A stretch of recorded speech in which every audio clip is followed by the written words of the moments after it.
आपका चैप्टर 5 है state of matter, यानी कि गैसों की अवस्थाएं, द्रव्य की अवस्था, गैसों की बोलता हूँ। फिलहाल सबसे पहले आप सबको गुड मॉर्निंग और आज की क्लास स्टार्ट करते हैं। आज अच्छा लग रहा है कि सभी आए हैं, भले पढ़ने के लिए आए हो कि डर से आए हो आप लोग जानो, पर आए ज़रूर हो, ठीक है। और आखिरी में सोले पे चढ़ाएंगे, अभी नहीं चढ़ाएंगे, ठीक है।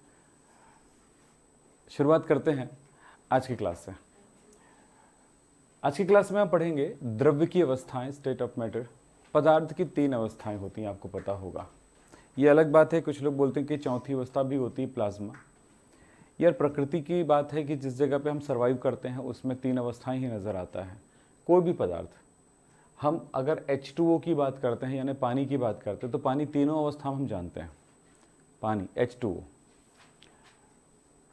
H2O द्रव भी है, गैस भी है और ठोस भी है। ठोस बर्फ़ के रूप में होता है, द्रव के रूप में लिक्विड होता है, मतलब पानी होता है, और गैस के रूप में भाप होता है, भाप के रूप में होता है। तो इतने तीनों अवस्था में जानते हैं। तो प्रकृति का लगभग सभी पदार्थ इन 3 अवस्थाओं में आ सकते हैं, अलग अलग कंडीशन पे। और इसका कंडीशन होता है ताप, दाब। यानी एक ऐसा दाब पर अगर कोई भी गैस है, मान लो नाइट्रोजन भी गैस है, आप जानते हैं नॉर्मली गैस है नाइट्रोजन, लेकिन नाइट्रोजन को ठंडा करें और हाई प्रेशर पर ले जाएं, यानी अधिक दाब लगाएं और ठंडा करें तो वो द्रव में परिवर्तित हो जाता है, और बहुत ज़्यादा ठंडा कर दें तो वो ठोस भी हो जाएगा। तो हर चीज़ 3 अवस्थाओं में हो सकता है, पर उनके लिए क्या होगा कि अलग अलग अवस्थाओं की ज़रूरत पड़ेगी, अलग अलग क्या बोलते हैं कारक, क्या बोलते हैं फैक्टर की ज़रूरत पड़ती है, कारकों को हम चेंज करने से पड़ता है। तो ताप और दाब में परिवर्तन करके अवस्थाओं को परिवर्तित कर सकते हैं। पदार्थ की 3 अवस्थाएं, इन 3 अवस्थाओं के बारे में बात करते हैं। फिलहाल द्रव्य किसे कहते हैं, पदार्थ किसे कहते हैं। सवाल यही कि मैंने आपसे पूछा कि द्रव्य किसे कहोगे या पदार्थ। द्रव्य, पदार्थ या मैटर एक ही चीज़ है ना। द्रव नहीं बोल रहे हैं, द्रव्य बोल रहे हैं। द्रव्य मतलब पदार्थ होता है, द्रव मतलब अवस्था होती है किसी पदार्थ की। तो द्रव्य या पदार्थ किसे कहा जाए। हम पदार्थ के बारे में केमिस्ट्री में पढ़ रहे हैं शुरुआत से। तो द्रव्य का मतलब होता है या पदार्थ का मतलब होता है ऐसा कोई भी चीज़ जिनको हम महसूस कर सकते हैं, जिन्हें हम छू सकते हैं, यानी आप छू नहीं सके तो महसूस तो कर सकते हैं किसी न किसी तरह से, जो स्थान घेरता हो और जिसमें द्रव्यमान होता है। बोले सर हवा में कोई द्रव्यमान नहीं होता है। होता है, आप पता लगा लीजिए, ठीक है। तो हर चीज़ में द्रव्यमान होता है। बस सवाल ये है कि उसका घनत्व तो अलग होने की वजह से हमें किसी का बहुत हल्का लगता है, कोई बहुत ज़्यादा। जैसे अपन सिंपल सा एक चीज़ देखिएगा, आपने बलून में हाइड्रोजन गैस भर दिया हो तो हाइड्रोजन गैस ऊपर की तरफ फ्लोट करने लगती है, ऊपर की ओर जाने लगता है। इससे क्या सिद्ध होता है कि हाइड्रोजन गैस को ये जो गैस है वो क्या करता है, एक दबाव डालता है, यानी कि ज़्यादा भारी ये नॉर्मल गैस है और हाइड्रोजन गैस से हल्की है, तो इसलिए ऊपर जाने लगती है। कभी आप तालाब और नहर में नहाए होगे, कहीं पर नहाए होगे, तालाब नदी वगैरह में नहाए होगे, तो आपने एक चीज़ देखा होगा, कोई भी चीज़ नीचे से ऊपर उठाते हो तो हल्का लगता है, ठीक है। तो वो पानी के वजन के अनुसार वो क्या करता है, वो फ्लोट, उनकी वेट कम होने लगती है घनत्व के अनुसार। तो बहुत सारी बातें होती हैं हमारे साथ। सब बात याद रखिएगा। द्रव्य, पदार्थ की द्रव्य किसे कहेंगे, द्रव्य कहेंगे जो स्थान घेरता है, जिसमें द्रव्यमान होता है, जिसे अनुभव कर सकते हैं। 3 बातें मैंने, तीनों बातें यहाँ पर लिखा है। क्या, जो स्थान घेरता है, जिसमें द्रव्यमान होता है और जिसे हम अनुभव कर सकते हैं, इन्हें हम क्या कहते हैं, द्रव्य कहते हैं। द्रव्य की 3 अवस्थाएं होती हैं, और ये 3 अवस्थाएं किस कारण से होता है ये भी आप जानिएगा। यहाँ पे पानी के बारे में बताया गया, ये बर्फ़ है, जल है, और ये बादल भाप के रूप में है। 3 अवस्थाओं में पानी रहता है। तो ये बर्फ़ या ठोस अवस्था में क्यों है, क्योंकि उनकी अणु में बहुत ही नज़दीक क्लोजली जुड़ा हुआ है और स्ट्रॉन्ग बॉन्ड है अणुओं के बीच में, तो वो हिल नहीं पा रहे हैं, तो एक ही जगह पे है। तो इस तरह से क्या, वो एक ही जगह पे है, तो जो संरचना बना के रखता है, जो अवस्था बना, जो रूप बना के रखता है, उसी रूप में रहता है। वो आयतन और आकार निश्चित हो जाता है, उसकी आकार निश्चित हो जाती है, स्थिर रहता है, तो वो क्या होता है, ठोस होगा। लेकिन जब वो आयतन को तो फिक्स रख देता है, लेकिन वो बहने लगता है इधर उधर, तो इसका मतलब है आकार चेंज हो जाता है, तब इसे कहेंगे द्रव। लेकिन गैसीय अवस्था का मतलब होता है आयतन और आकार दोनों ही क्या होगा, स्थिर नहीं होगा, अनिश्चित होगा। तो हम तीनों के बारे में बात करते हैं एक एक करके। पदार्थों की 3 भौतिक अवस्थाएं निम्न 2 तथ्यों पर आधारित है। पहला, अणुओं की ऊर्जा, और दूसरा है अणु के आपस में जुड़े होने की प्रकार पर निर्भर करता है। अणुओं के पास, देखिए अब सिंपल से एक बात बताते हैं, बर्फ है, बर्फ कब बनता है? अगर हम खुद ही सोचे तो बताइए। बर्फ तब बनता है जब पानी से आप ऊर्जा निकाल लेते हो, बर्फ पानी से गर्मी निकालते हो, पानी को ठंडा करते हो। ठंडा करने का मतलब क्या होता है कि आप उनकी ऊर्जा को निकाल रहे हो। जब उसको निकालोगे उसकी ऊर्जा निकल जाए। जैसे इस रूम को ठंडा कर रहे हैं, इसका क्या मतलब होता है? यहाँ की गर्मी को हम बाहर फेंक रहे हैं। एसी के बाहर वाला जो आउटडोर पार्ट होता है वहाँ पे देखिए गर्मी निकलती है, काफ़ी गर्म हो जाता है। आजकल का कोई शहर या कोई मतलब दुनिया गर्म होने का सबसे बड़ा रीज़न क्या है? पहले गर्मी सब जगह बराबर फैली होती थी, अब रूम के अंदर की सारी गर्मियों को बाहर फेंक देते हैं तो आउटर और ज़्यादा गर्म हो जाता है इससे।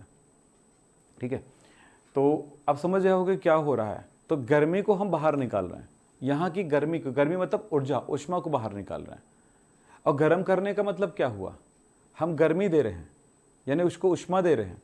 तो ये 2 बातों पे हम बात करेंगे उष्मागतिकी में, इसके बाद वाले चैप्टर में। फिलहाल अब ये समझ लो बर्फ कब बना? जब पानी से हमने ऊर्जा निकाल दिया तो वो बर्फ बना, यानी कि वो लो एनर्जी में है।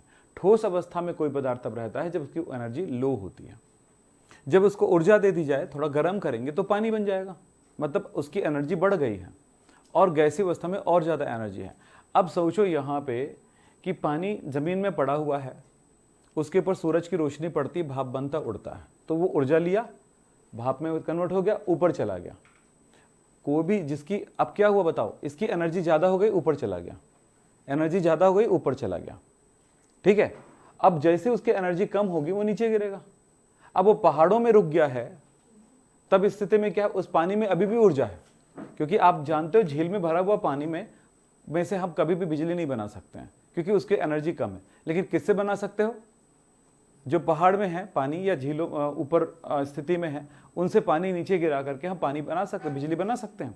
यही करते हैं कि नहीं करते हैं? तो ये क्या हुआ? जितना ऊपर उतनी एनर्जी, जितनी कम उतनी कम एनर्जी। तो ये एनर्जी पे बात करेंगे हम अगले चैप्टर में। इस चैप्टर में एनर्जी पे बात नहीं होगी, लेकिन इस बात में बात कर दें कि ठोस की ऊर्जा कम होती है, द्रव की ऊर्जा ज़्यादा होती है और गैस की ऊर्जा ज़्यादा होती है। आपको खुद सोचना, मैं अगर पूछूं किसकी ऊर्जा ज़्यादा है तो आप एकदम बैठ गए, नहीं पता सर। आपको दिमाग लगाना है तब पढ़िए, ऐसा नहीं तो फिर आपको इंपॉर्टेंट टॉपिक पढ़ा के हम खत्म करेंगे कोर्स। हम तो देखेंगे अब तो क्वेश्चन वगैरह भी आने वाले हैं आपके। तो अभी फिलहाल चूंकि चैप्टर नंबर 4 बहुत बड़ा चैप्टर है, इसलिए हम सिर्फ एक चैप्टर का टेस्ट लेने वाले थे, जैसे कि बताए थे फ्राइडे को, है ना। हाँ, आज एक प्रोजेक्ट दूंगा, उसका उपयोग करना है ना। चलिए साहब, ये हो गया। बताओ, ऊर्जा, ठोस कम ऊर्जा, सॉलिड कम एनर्जी, उससे ज़्यादा लिक्विड की, और उससे अधिक ऊर्जा गैस की होती है। अणु का आपस में जो बंध है वो स्ट्रांग होगा। जब ठोस होगा तो स्ट्रांग बॉन्ड होगा, लिक्विड होगा तो वीक बॉन्ड होगा, और गैस होगा तो बॉन्ड ही नहीं होगा, उसके पीछे कोई आकर्षण नहीं होगा तो बहुत ही दुर्बल होगा। यहां पर इसी बात को बात करते हैं। तो पदार्थ हमारे कितने प्रकार के हुए? 3 प्रकार से, है ना। पदार्थ की अवस्था कितनी हुई? 3, सॉलिड, लिक्विड, गैस। ठोस, द्रव, गैस। यहां पर क्या बोला गया? देखो, ठोस में क्या होगा? मैक्सिमम अट्रैक्शन फोर्स होगा, यानी कि अधिकतम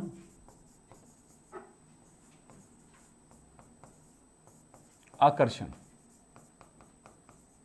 बल। दूसरा क्या होगा? इसके बाद लिखा है क्लोजली पैक्ड पार्टिकल्स। तो पैक्ड पार्टिकल्स मतलब क्या? पैक मतलब होता है जुड़ना, बंधित। तो क्या बोलेंगे यहां पे?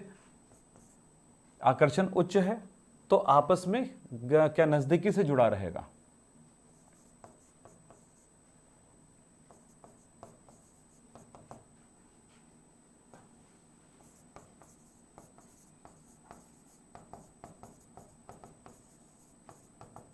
नजदीकी से जुड़ा है मतलब यहां पर कण जो होते हैं, पार्टिकल्स होते हैं, वो क्या होते हैं? आपस में बहुत ही नजदीकी से जुड़े होते हैं, जिसके कारण एक निश्चित संरचना बनती है।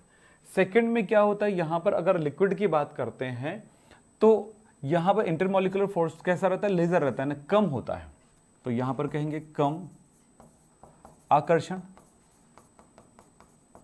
दूसरी बात क्या होगी, इनके बीच में जो पार्टिकल है वो मूव करता है, ठीक है, या फ्लो करता है किसी भी दिशा में, तो क्या बोल सकते हैं यहां पे,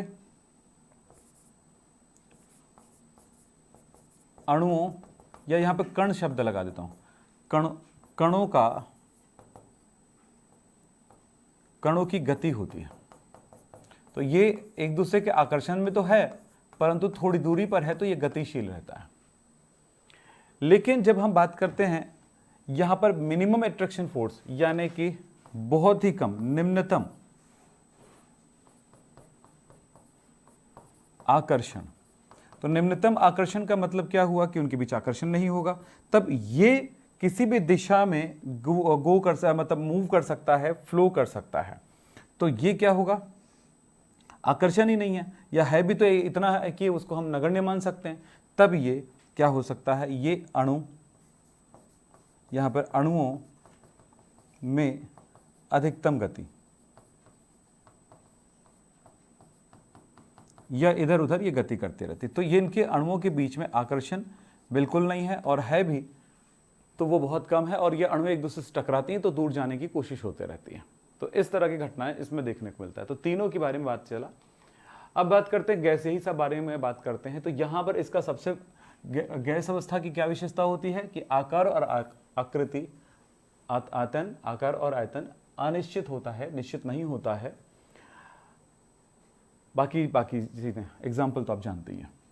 यानी कि इनमें अणुओं के मध्य काफी खाली स्थान पाई जाती है, यानी अणु में है तो दूसरे अणु एक दूसरे के बहुत काफी दूर होंगे, ये स्थिति रहती है इसकी। अगर मैं द्रव की बात करता हूं तो आकार जो है अनिश्चित है, परंतु आयतन निश्चित होगा, ठीक है। द्रव्यमान तो सबका निश्चित, एक निश्चित द्रव्यमान में बात कर रहे हैं। फिर इसमें एग्जाम्पल में कोई भी एग्जाम्पल लिख लीजिए। ठोस में क्या होगा, आकार और आयतन दोनों ही निश्चित होता है, फिक्स्ड होगा। यानी आपने ठोस जैसा लिया है, मान लीजिए गुड़ का इतना बड़ा गोल सा, मतलब एक लड्डू लाया घर में, ठीक है, दुकान से लड्डू मंगाया और लड्डू ठोस अवस्था में होता है, और आपने जब मम्मी बोली बेटा लड्डू लाए थे वो कहाँ है दिखाओ, तो पता चलता है कि एक तरफ गायब है। क्या मतलब हुआ, दो स्थितियां हो सकती हैं, या तो खा गए, या फिर अगर वेट बराबर है तो खा के देखे मीठा है, निकाल दिया फिर चिपका दिया, गोल का गोल, वेट का वेट, है ना। क्या हुआ, जैसा वहां मिलता है वैसा तो नहीं है, सो कुछ चेंजेस किए। तो ठोस अवस्था में ऐसा ही है। लेकिन पानी, अगर आपसे तेल मंगाया जाए मार्केट से, तो तेल का थोड़ा बहुत इधर उधर करके हिला विला के भी ला लिए, तो क्यों वो ये नहीं बोले हमारा तेल जो है दिखता कैसा है, मतलब होगा आकृति ऐसा है, ऐसा थोड़ी होता है। ये दूसरा दिख रहा है ना, आकृति अलग हो गई नहीं, अभी आकृति अलग हो गया कि नहीं हो गया। तो लिक्विड की क्या होती है, हर दिशा में इसकी आकृति चेंज हो जाएगी जिस पात्र में रखा जाएगा उसमें। तो लेकिन गैस के साथ क्या है, खाली बोतल चेक करो, हवा भर दो, अब उसको दूसरे बोतल में डाल दो, जिसमें जैसा डालोगे वैसा वो फैल जाएगा। तो इसका क्या हुआ, आयतन तो बराबर है, आयतन कहीं नहीं गया, इधर आए चाहे इधर आए, सब जगह आयतन उतना ही है, परंतु आकृति चेंज हो गई। लेकिन गैस में आकृति, आयतन भी चेंज हो जाता है। आपने एकदम हार्ड बलून में भरा तो छोटा बन गया, उतना ही हवा, थोड़ा नरम बलून में भरा उतनी ही हवा, तो थोड़ा बड़ा हो गया, ठीक है। पंप में हवा भरते हो तो जैसे ही आप ऐसे करते हो तो आराम से आता नहीं, हवा नहीं जाती है, इतने तक तो वो बिल्कुल हवा प्रेशर नहीं देगा। लेकिन उसके बाद जैसे उसका आखिरी टाइम पे थोड़ा थोड़ा होके जाता है। क्यों, क्योंकि वो उसके जो वाल्व का प्रेशर है और उसके वो टायर में भरा हुआ हवा है, उसके प्रेशर से जब ज़्यादा होगा तभी इधर का प्रेशर जाएगा। तो अब हवा भरते तो यहाँ से फुस से जाता है, फिर उसके बाद नहीं तो फिर ऐसे पकड़ के करते रहो।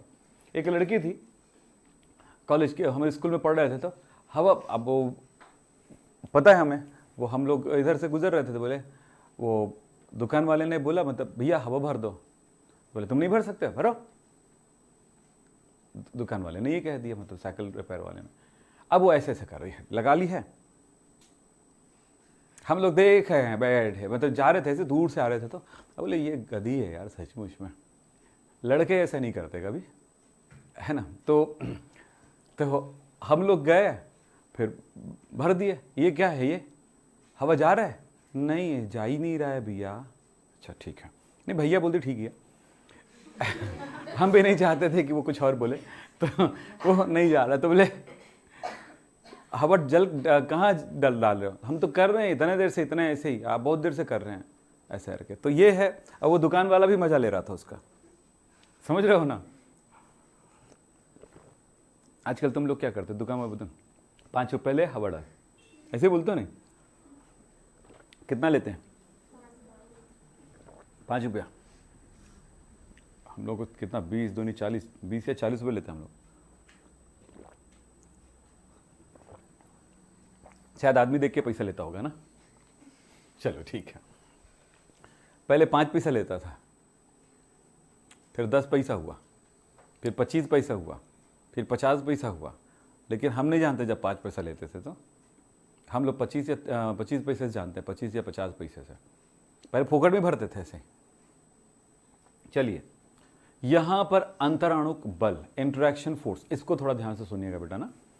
एक्चुअली ये चीज़ ना तुम्हारे स्कूल में शायद ही पढ़ाएंगे, और ये तुम्हारा कोर्स है जो आगे जा करके आपको ज़रूरत पड़ता है, इसलिए मैं इसके बारे में थोड़ी बात करूंगा। इधर तो सिंपल है ना, छोटे क्लास में पढ़े वही बात मैंने कह दिया, कोई बड़ी चीज़ नहीं थी। आगे बढ़ो। अंतराणुक बल, इंटरैक्शन फोर्स, एक्चुअली ये शब्द कहाँ से आया? हमने अभी तक जो पढ़ा था ना चैप्टर नंबर 4 में, वो क्या क्या पढ़े थे? आयनिक बंध, सहसंयोजी बंध, उपसहसंयोजी बंध। सर आपने तो उपसहसंयोजी बंध पढ़ाया ही नहीं है, यही बोलोगे ना? पढ़ाऊंगा। हाँ, इतने छुट्टियां मार रहे थे ना, तो सब मेन चीज़ें सब हट गई, पूरा खत्म हो गया। सब याद है ना सबको? A to Z एक तो क्वेश्चंस का आंसर देना पड़ेंगे बेटा। देखूंगा इस टाइम पे कितना जवाब देते हैं। हर टाइम क्वेश्चन वही नहीं होगा जो मैं हर बार पूछता हूँ, इस टाइम क्वेश्चन थोड़ा सा ट्विस्ट रहेगा, ठीक है? घबराने की ज़रूरत नहीं है, जब पढ़े हो तो घबराना क्या, नहीं पढ़ रहे तो घबराओगे, है ना? आप जो घबरा रहे हैं वो नहीं पढ़े हैं, ये चलिए ठीक है, प्रूफ हो जाता है ना। तो चलिए, यहाँ पर हम बात कर रहे थे इंटरेक्शन फोर्स। वहाँ पर जो आकर्षण बल था वो रासायनिक बंध है, यानी इलेक्ट्रॉन के आदान प्रदान या इलेक्ट्रॉन के स्थानांतरण से रिलेट करता है। कौन सा बंध? जो हमने रासायनिक बंध में पढ़ा था, ठीक है? वो टेस्ट के बाद ही 2 क्वेश्चन पूछूंगा, बताऊंगा, पॉइंट्स बताऊंगा उसका। अब इसमें देखिए, ये वाला आकर्षण बल है, ये नहीं है, मतलब ये वाला कोई रासायनिक बंध नहीं है, एक आकर्षण है, रासायनिक बंध नहीं है, आकर्षण है। 2 दोस्त इसलिए भी दोस्त हैं कि एक दूसरे के साथ उनके आकर्षण है, किसी न किसी मामले में वो उनको किसी कारण से पसंद करता है, वो किसी कारण से पसंद करता है, या ठीक है दारू पीने को मिलता है इसलिए पसंद करता है। लेकिन 2 लोग इसलिए भी आकर्षण में हैं कि एक ने पैसा मांगा है और एक ने लिया है। अब इस जगह पे दोस्ती इसलिए है कि लिया है वो तो भाग भी सकता है, लेकिन दिया है वो तो उसी के पीछे ही पीछे जाएगा ना, बोलो। तो यहां पर तो रासायनिक क्रियाएं हुई ना, रासायनिक बंध हुआ, लेन देन हुआ किसी चीज का।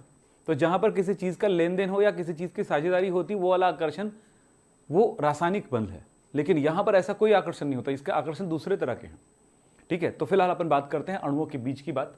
चलो देखें इसमें क्या होगा।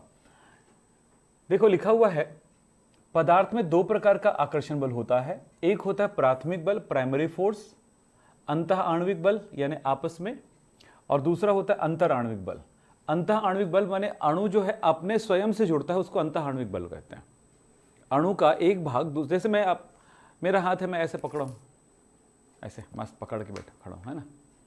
अब मान लो प्रधानमंत्री जी आ रहे हैं तो मानव का कतार बनाने बोले, मानव कतार बोलते क्या बोलते हैं? मानव श्रृंखला, मानव श्रृंखला बोलते हैं।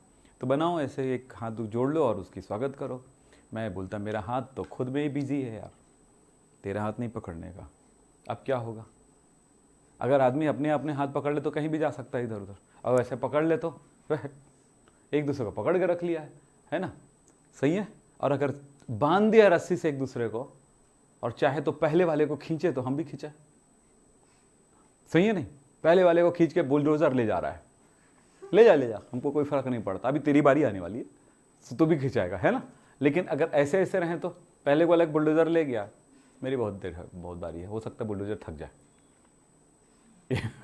है ना, ऐसा भी हो सकता है ना, उसका डीजल खत्म हो जाए, मशीन जल जाए, बदुआ देते रहेंगे कि करके उठा के ले जाएगा ठीक है, तो ऐसा भी हो सकता है। यहाँ पे चांस है बचने का ज़्यादा, लेकिन अगर बंधा हुआ है तो यहाँ इसी बात को देख के चलें, खुद के साथ जुड़ा है तो वो गैसीय अवस्था में जा सकता है, लेकिन दूसरों के साथ भी जुड़ा है तो लिक्विड या ठोस अवस्था में आ सकता है। समझ रहे हो आप लोग? तो इसलिए बल दो प्रकार का बोला गया है। तो इसमें अणु अलग अलग रहेंगे इसी कारण से, लेकिन इसमें अणु एक दूसरे के साथ किसी न किसी तरह से जुड़ जाएगा, अंतर आणविक। यहां पर प्राथमिक बल अपन को बताने की जरूरत नहीं है, हमको सीधा द्वितीयक बल में जाना है, अंतर अणुक बल पे। ठीक, अंतर अणुक बल क्या हुआ? अणुओं के मध्य लगने वाला आकर्षण बल अंतराण्विक बल होता है। यानी किसी पदार्थ में एक अणु दूसरे अणु के साथ जो आकर्षण रखता है उसको अंतराण्विक आकर्षण बल कहेंगे, इंटरमॉलिक्यूलर फोर्स कहेंगे। ये इंटरमॉलिक्यूलर फोर्स कितने प्रकार का होता है देखिए, सारे बंधों को थोड़ा थोड़ा करके याद रखना है, आज की क्लास में खत्म फिनिश हो जाएगा। द्विध्रुव द्विध्रुव अंतराकर्षण बल, आयन द्विध्रुव अंतरिक्ष या आकर्षण बल इंट्रैक्शन,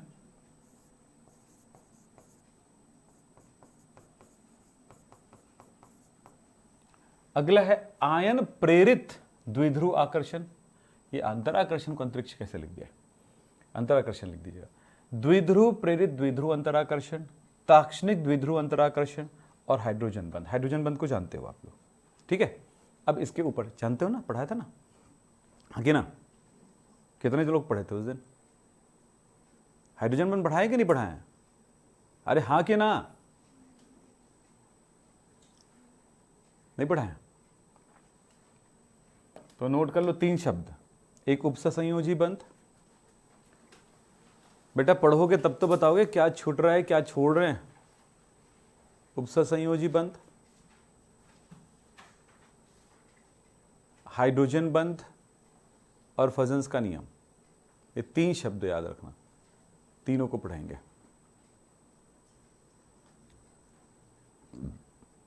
तीनों सुपर इंपॉर्टेंट टॉपिक है, इसलिए इस टॉपिक को रखे रहिएगा।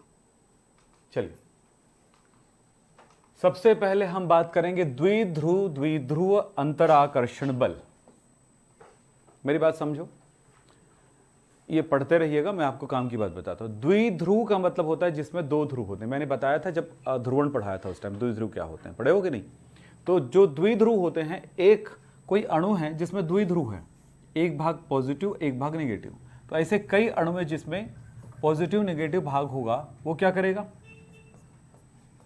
एक का पॉजिटिव भाग दूसरे के नेगेटिव भाग से एक दूसरे के साथ क्या करने वाला है? आकर्षण रखने वाला है। इस आकर्षण को कहेंगे द्विध्रुव आकर्षण बल। इसके कारण ये अणुएं आपस में जुड़ जाती हैं। जैसे जल में देखने को मिलता है, अमोन जल में क्या होगा?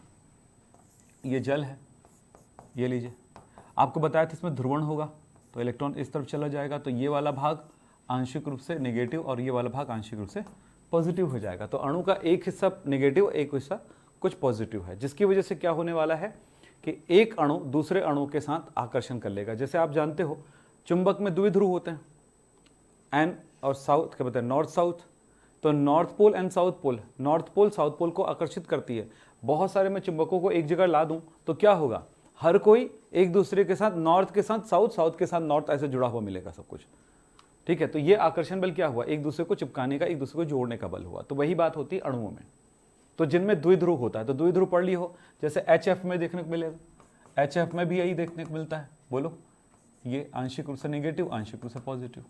बोलो, हमने हाइड्रोजन बॉन्ड से रिलेट करके बात करेंगे तब होगा ये। तो द्विध्रुव तो पढ़े हो कि नहीं? द्विध्रुव नहीं पढ़े हो? कब पढ़े? कब पढ़े दिखाओ कॉपी में। कल पढ़े थे द्विध्रुव? ध्रुवण पढ़े हो ना? ध्रुवण पढ़े हो ना? विद्युत ऋणात्मकता, ध्रुवण सब पढ़े हो ना? हाँ, और क्या पढ़े थे? तो उसी दिन आपने नहीं पढ़ा था द्विध्रुव? द्विध्रुव मतलब जिस अणु में ध्रुवण होता है उसके अणु द्विध्रुव हो जाते हैं, एक भाग नेगेटिव पॉजिटिव, उसको द्विध्रुव कहते हैं। देखो भाई, आप पढ़ो, नहीं पढ़ोगे तो ऐसे ही हालत होगी। ठीक, चलो आगे, क्लियर है? हाँ, मैं शुक्रवार को तय करूंगा, ठीक से पढ़ लो। हाँ, हो गया? तो यहां पर क्या बताया, यहां समझ में आया कि नहीं? मैं तभी आगे बढ़ता हूं जब आप लोग जवाब नहीं देते हो, आगे समझ में सोच लेता हूं मैं। मैं पूछता हूँ समझ में आया, तो बोले नहीं, तो फिर ठीक है यार, मैं पढ़ा दूंगा अच्छे से और सिखा दूंगा। यहाँ समझ में आया क्या हुआ? नहीं, नहीं आया तो घर जाओ, मैं छोड़ दूंगा सही में क्लास, मजाक नहीं कर रहा हूँ। क्या चाहूँ? आया समझ में? नहीं आया, नहीं आया। कल के लिए होमवर्क दे रहा हूँ, देखो कॉपी, पढ़ के आओ पहले, नहीं पढ़ाना मेरे को आज। द्विध्रुव आघूर्ण, ये दोनों को अच्छे से रट्टा मार के आओ, पढ़ के आओ। वीडियो वगैरह सब दिया हूँ। संकरण, चलो जब तक मैं क्वेश्चन पूछता हूँ आप लोग बना के दिखाओ, सबके सब, सबकी कॉपी चेक करूँगा। लिखो SF4 में संकरण तथा संरचना समझाइए। पढ़ते हो नहीं पता चल जाएगा आज। हाँ, SF4 में संकरण तथा संरचना समझाइए। अच्छा, एक एक करके पूछते हैं। आप कितने दिन तक एब्सेंट रहे बेटा?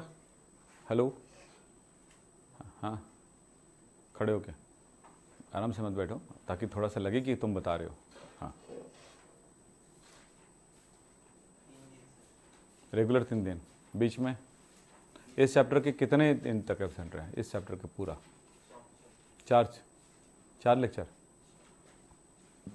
हाँ, 3 दिन, करेक्ट। सारे टॉपिक पढ़ा है? अति भी अपन पढ़ लिए थे। संकरण आता है? हाँ, आणविक कक्षा कारक, उसके गुण लिखना। हाँ, छूटा था तो क्या किया आपने? कर लिए, चल बैठो, कर लिए तो कोई बात नहीं। नेक्स्ट, आपका कितने दिन एब्सेंट रहा?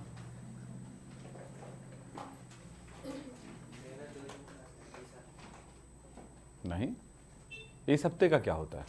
मैं इस हफ्ते की बात करूंगा। पिछले हफ्ते भी पढ़ाया था, हर हफ्ते पढ़ा रहा हूँ, तो कैसे बात करूंगा मैं इस हफ्ते? और पढ़ाई क्या हुआ? पढ़े घर में बैठ के? पूरा क्लियर कर ली कंप्लीट कि छूट गया? अभी बचा है तो क्लास कैसे आ गया? बचा है तो चलिए बैठिए। नेक्स्ट, आप कितने एब्सेंट थे?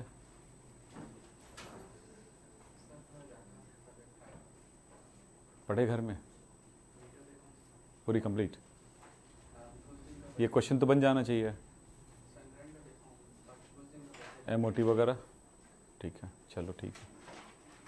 देखो बेटा, मेरे को आपको शासन करना मेरा काम नहीं है, मैं आपको गाइड करना मेरा काम है। बाकी आप लोग पढ़ो ना पढ़ो तुम्हारी प्रॉब्लम है। नेक्स्ट, आप बताओ मुझे, कितने दिन? पूरा पढ़ लिए? छूट गया क्या? हाँ, मेरा लॉस होता है ना भाई साहब, तुम लोग क्या समझ रहे हो? चलिए बैठिए। आपका क्या नाम है आपका? कितने क्लास छूटा है? आपका तो बहुत छूटा है, 10-15 छूटा है इस चैप्टर का। क्यों?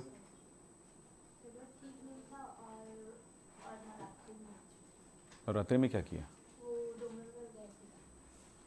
फालतू काम करते हो। नेक्स्ट, डूंगरगढ़ जाने से क्या मिल गया? लॉस हुआ कि फ़ायदा हुआ? हाँ, लॉस हुआ। देखो, जाना सबको है, हमको कहीं ना कहीं घूमने जाना है, वो अलग बात है। इतने भीड़ में क्यों गया? मज़ा आया भीड़ में? तो भीड़ में क्यों गया? भगवान तो कभी भी मिल जाएंगे। देखो यार, मैं आपकी धार्मिक भावनाओं को ठेस नहीं लगाना चाहता हूँ, पर इतनी धार्मिक मत हो जाओ कि अंधविश्वास पकड़ लो आप, ठीक है? क्यों? केदारनाथ जाते हैं आदमी, मर जाएंगे तो अच्छा है बोलता है, तो इससे अच्छा मर ही जाओ ना, जान के डायरेक्ट मर जाओ, क्यों? चलो आगे बोलो। आपका तो बहुत एब्सेंट है। हाँ, कितने एब्सेंट है? हाँ बैठ। हाँ चलो, आपका बेटा पक्का? हाँ, आपका? हाँ ठीक। और MOT वाला हो गया? वो भी तो छूट गया। संकरण के बाद सब छूटा है। हाँ तो कितना, 4-5 लेक्चर हुए हैं। हाँ तो आपका क्या है बेटा? आपका तो 1-2 दिन छुट्टी था, मैं आपको नहीं पूछूंगा, आप लोग तो आए थे। आपकी भी छुट्टी थे? कितने छुट्टी था? एक दिन नहीं हुआ था, ज़्यादा हुआ था? नहीं, हम गधे नहीं हैं, हमको पता है ज़्यादा छुट्टी हुआ था। 3-4 छुट्टियाँ हुई बेटा आपकी। चल ठीक है, चल बेटा, चल ठीक है। आप लोग ठीक तो आ ही रहे हो, तो आपको नहीं बोलूँगा आप लोगों को। आपका 2 छुट्टियाँ थी? 2। चल ठीक है। हमें ज़्यादा याद आता, आपको कम सुनाई, आपको कम लगता है। एक आध खा जाते हो क्या छुट्टियाँ? चलो ठीक है, चलो ठीक है। हो गया, बन गया? इतना टाइम लगा रहे हो? दिखाओ कौन सा संकरण हुआ? संरचना क्या बना?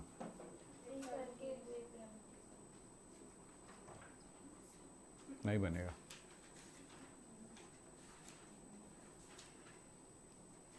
त्रिफलकी द्विपिरामिडी संरचना नहीं बनेगा, क्योंकि हमारे पास उतने हाइड्रोजन ही नहीं है, क्या बोलते हैं, फ्लोरीन ही नहीं है। ठीक है, इसलिए बोलते हैं काम करो और क्वेश्चन करो। अब जितना क्वेश्चन करोगे उतना सीखोगे।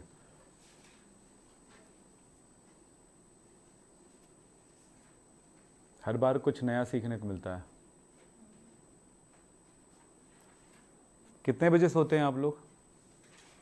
आप कितने बजे सोते हैं? 10 बजे। उठते कितने बजे हैं? 6 बजे। 10 बजे सोते हैं, 6 बजे उठते हैं, ठीक है। पर पढ़ते कितने बजे? अभी जैसे 9-10 बजे घर पहुंचोगे, 10 बजे घर पहुंचोगे ना? कितने बजे घर पहुंचोगे? 9:30। चलो 9:30 बजे पहुंचोगे। फिर फ्रेश होने में 9:30 से 10:30, 11 बज जाएगा, ठीक है। और फिर उसके बाद 11 बज गया, 11 बजने के बाद पढ़ते हो स्कूल जाने के लिए। ऐसे ऐसे कैसे, पता नहीं कैसे टाइम निकल जाता है, पता नहीं चलता, सीधा स्कूल जाते हो। फिर तो मॉर्निंग 6 बजे से शाम को 6 बजे तक आप बाहर रहते हो ना? अब बताओ, शाम को 6 बजे पहुंचते हो, 10 बजे सोते हो, तो 6 बजे तक तो आप बिल्कुल, मतलब 5 बजे तक बाहर रहते हो, ठीक है, लेकिन 6 बजे तक ऐसे ऐसे करके निकल जाता है। बैठते कितने बजे हो शाम को पढ़ने? 6 बजे, 7 बजे, 8 बजे, कितने बजे बैठते हो? बताओ ना। नहीं बैठते हो? बैठते हो 7:30 से तक बैठते हो, ठीक है। आपका क्या है पलक?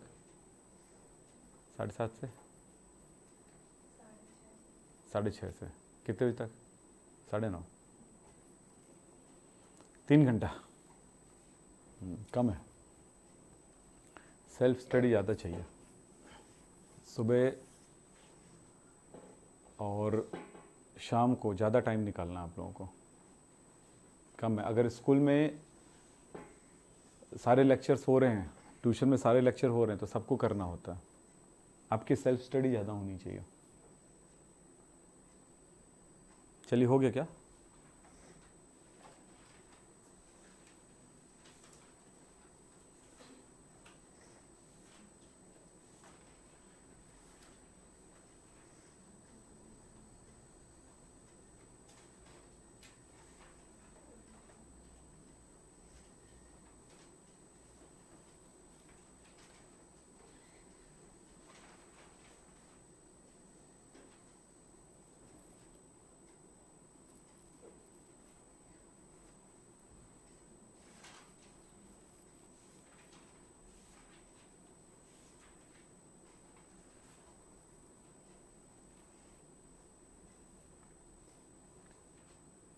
कल के लिए जो दिया है ध्रुवण, और इसको पढ़ के आइए आप लोग।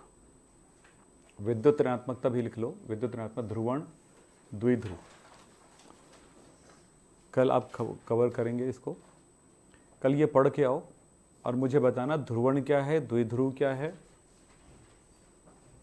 और क्या बोला था? हाँ, विद्युत ऋणात्मकता। तो सबसे पहले विद्युत ऋणात्मकता होगा उसमें, ध्रुवण, ध्रुव, ये, और उससे रिलेटेड क्वेश्चन, संरचनाओं के साथ कैसे ध्रुवण होगा, ठीक है, ये पढ़ के आना है। कल आपका चैप्टर ये चालू कर रहे हैं, आज चालू हुआ है थोड़ा बहुत, लेकिन कल जो चालू होगा वो आगे बढ़ेगा। ठीक है। आप लोग कोई भी चीज़ पे सेंस नहीं लेते हो। साइंस एक सिंपल सा सेंस है, कोई बड़ी चीज़ नहीं है, छोटी छोटी चीज़ है बिल्कुल। साइंस एक ऐसा चीज़ है जो आपके सामने दिखाई देता है ना। ये टीपू सुल्तान, हुमायूं की कहानी नहीं है। हर इंसान की कहानी अलग हो सकता है ज़िंदगी का। आप बोलोगे सर, मैं बोलूँगा आपको किसी की ज़िंदगी के बारे में बताइए, इतिहास बताइए, तो मैंने अगर पूछा, मान लेते हैं मैंने जो पूछा रामलाल की कहानी बताओ, तो ये बताओगे सर वो एक बार पैदा हुआ, उसके बाद धीरे धीरे बड़ा होते गया, 10 साल बाद वो 10 साल का उम्र का हो गया, है ना, 6 साल के बाद में 6 साल से स्कूल गया, सबकी कहानी वही है। और सर वो सुबह उठता था 6 बजे, 7 बजे वो नहाता था और 8 बजे ट्यूशन व्यूशन जाता था, फिर वो ये हुआ वो हुआ। सबकी कहानी फिट बैठती है, ये कोई कहानी नहीं हुआ। समझ रहे हो, कहानी स्पेशल होता है सबका, समझ रहे हो, हर इंसान की अपनी कहानी होती है, इसलिए वो एक कहानी को फिट नहीं कर सकते। लेकिन साइंस में एक कहानी को सब में फिट कर सकते हो, समझ रहे हो, एक कहानी को सब में फिट कर सकते हो। मेरे घर में जैसे वायरिंग होगा ना, तुम्हारे घर में भी बिजली का वायरिंग सेम होगा, कोई अलग नहीं होने वाला। एक अलग से वायर निकाल करके बल्ब लगाओगे ना तो सेम वायरिंग होगा, कोई अलग नहीं होगा, उसकी सर्किट सब जगह सेम होगी। बिजली अगर मेरे को करंट मार सकता है तो आपको भी मारेगा, सेम होगा, ठीक है। तो साइंस कभी झूठ नहीं होता, गलत नहीं होता। इसलिए हर चीज़ ये समझना है कि साइंस आसान है और उसको समझना है बस, और समझ करके उसका यूज़ करना है। यहाँ पर क्या बताया था मैंने, यहाँ पे बताया था कुछ अणुएं द्विध्रुवित होती हैं जिसमें द्विध्रुव पाया जाता है। अब द्विध्रुव आपको पता नहीं तो मैं क्या पढ़ाऊंगा, तो द्विध्रुव पढ़ के आइए। जो बच्चे एब्सेंट करते जाएंगे, अब डेली का रिकॉर्ड याद रखिएगा, पहले दिन व्हाट्सएप से निकाला जाएगा, सेकंड एब्सेंट में उसको ऐप से हटाया जाएगा। ऐप से री कंटिन्यू करने के लिए आपको 1000 का फीस लगेगा, पहले बता देता हूं, ठीक, क्योंकि मेरे को खुद को 500 से ऊपर खर्चा आता है वापस डालने में, हटाने में 1 रुपये नहीं लगेगा, लेकिन जैसे फिर एंट्री करूंगा वैसे मेरे से पैसा मांगता है वो, तो मैं 500 रुपये कमाऊंगा ना यार उस जगह पे, यार समझ रहे हो आप लोग। अब ये सोच लो कि आप एब्सेंट मत करिए अब। और दूसरी बात, जो पूछा जाए तो थोड़ा जुबान खोलिए, अच्छे से बात करिए, अच्छे से समझिए, और कल पढ़ के आइए। और जितनी चीज़ आप लोगों का छूटा है ना, उन पे मेहनत करिए। अब आपको बता दूं, ट्यूशन मैं 1 घंटा लेता हूं तो आपको 2 घंटे पढ़ने की ज़रूरत है। आपके स्कूल में भी अगर 1 क्लास होता है 40-45 मिनट का, तो वो भी क्लास आपको कम से कम 1 घंटे पढ़ने की होते हैं, समझ रहे हो, कम से कम 1 घंटा आपको पढ़ने का होता है। तो अब आप मिला लो कि 5 लेक्चर हो रहे, कितने चैप्टर है, सब्जेक्ट है, 5 है ना कि 4 है, 5 सब्जेक्ट होते हैं। 5 सब्जेक्ट के लिए आपको कम से कम 5 से 6 घंटे आपको सेल्फ स्टडी स्कूल के लिए देना पड़ेगा। ट्यूशन के लिए प्लस 2 घंटे और जोड़ लीजिए, यानी 7 से 8 घंटे आपको देना पड़ेगा। अब 7 से 8 घंटे कहाँ से आएगा वो हिसाब लगाओ आप भले ही 10 बजे सो, 8 बजे सो, 7 बजे सो, आपके सोने से नहीं है। पर उस चीज़ पे बारे बात करें कि अगर आप दोपहर को आराम भी करते हैं, हम कैसे पढ़ते हैं, कई बार तो ऐसा होता है कि हमारे पास टाइम नहीं मिलता तो हम ऐसे ही पढ़ लेते हैं, ऐसे पूरी प्लान करते हैं ऐसे पढ़ाना। आप भी करिए, तब सक्सेस आएगा। तो आज की क्लास का इतना ही लेंगे, लेकिन कल आप पढ़ के आइए, ठीक है। संकरण के जो मैंने बताया, आप लोग जो जवाब दे रहे हो वो गलत है, उसका सही जवाब क्या हो सकता है, कोशिश करिए और आइए। तभी ये हो सकता है जब आप कंटिन्यू उसको प्रैक्टिस करोगे। एमओटी के रिलेटेड क्वेश्चंस आपके पूछे जा सकते हैं फटाफट, कौन अधिक स्थायी है, कौन कम स्थायी, इस तरह के क्वेश्चन पूछे जा सकते हैं। बहुत मेहनत है बेटा, अभी इतना मजाक में मत पढ़ो ना। अभी इधर का जो चैप्टर्स है वो बहुत कुछ सिखाएगा, बहुत टफ है। अगर मैं आपसे रिप्लाई मांगूंगा तो नहीं, अगर आप लोग रिप्लाई नहीं करोगे तो मैं सीधा टॉपिक क्लियर करते हुए आगे निकल जाऊंगा। और मैं वो भी, आपने बोला ना पूरा पढ़ना है, पूरा नहीं पढ़ाना, फिर वही पढ़ाऊंगा जो आपके स्कूल में पूछते हैं, ये सब नहीं पूछेंगे आपके यहाँ, ये नहीं पढ़ाऊंगा। फिर आप लोग बोलोगे विक्रम सर कैसे करते हो यार आप, क्यों, क्योंकि सर हर ट्यूशन वही कर रहा है, ट्यूशन वाला वही कर रहा है, स्कूल वाला वही कर रहा है, वही एग्जाम में जो क्वेश्चन घिर से पिटे आते हैं उसी को पूछा जाएगा, और किसी भी हाल में 90 ऊपर प्लस मार्क्स ले आओगे। 11 से हम इतना एक्सपेक्ट करते हैं कि वो 80% तक लाए, 12th में हम ये सोचते हैं कि वो 90% चढ़ेगा ही चढ़ेगा, लेकिन जब सब सीखोगे तब ऐसे में नहीं होगा। तो आप मेहनत करके आइए, कल हम मेहनत देखेंगे, आज कम से कम आए तो चलो। Okay, thank you.